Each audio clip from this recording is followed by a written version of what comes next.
বান্দরবানের নাইখংছড়ি সদরে চাকঢালা সীমান্ত সংলগ্ন মিয়ানমারের পুরান মাজ্জারটেক অংশে 2 দফায় গোলাগুলির ঘটনা ঘটেছে। 26 জুলাই সকালে ও দুপুরে পৃথক এই গোলাগুলির ঘটনা ঘটে বলে জানান সীমান্তবর্তী এলাকার বাসিন্দারা।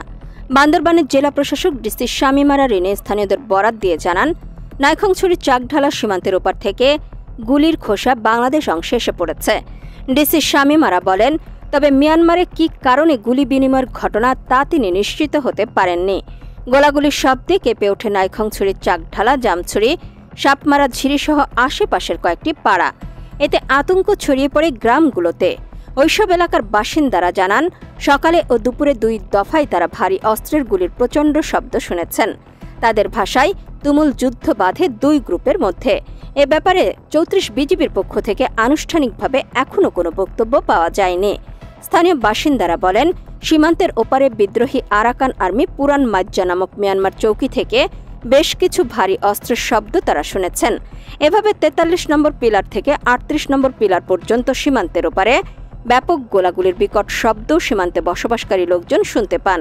স্থানীয় অভিজ্ঞজনদের মতে, আন্তর্জাতিক সীমান্ত আইন লঙ্ঘন করে মিয়ানমার বিদ্রোহী নিজেদের আধিপত্য বিস্তারকে কেন্দ্র করে গোলাগুলি, স্থলমাইন পুঁতে রাখা সহ নানা অপকর্ম করে চলেছে।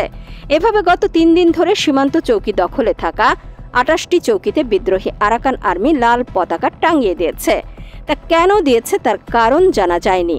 তবে তার প্রতিপক্ষকে ভয় দেখাতে পতাকা টাঙানোর কথা বলেন তারা। সব মিলিয়ে বর্তমানে বাংলাদেশ সীমান্তে বসবাসকারীরা আতঙ্কে রয়েছে বলে জানান অনেকেই।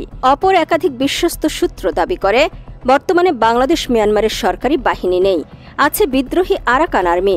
আর তাদের নানান কার্যক্রমে অসন্তুষ্ট অপর বিদ্রোহী আরসা বাহিনী ও আরএসও বাহিনীর সদস্যরা।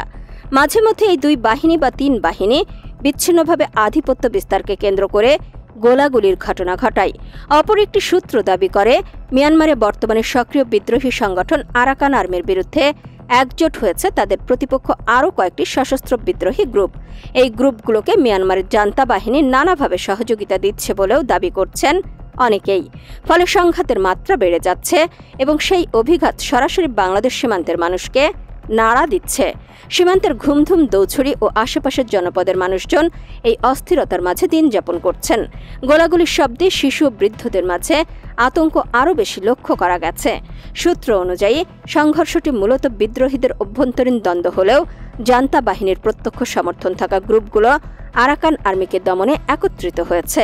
তারা এও বলেন, ওপারে গোলাগুলি হলেও এপারে বাংলাদেশ সীমান্তরক্ষী বিজিবির টহল অন্য দিনের চেয়ে বেশি দেয়া হচ্ছে বলে তারা প্রত্যক্ষ করেছেন। বিজিবি সর্বোচ্চ সতর্ক অবস্থানে রয়েছে বলেও জানান তারা।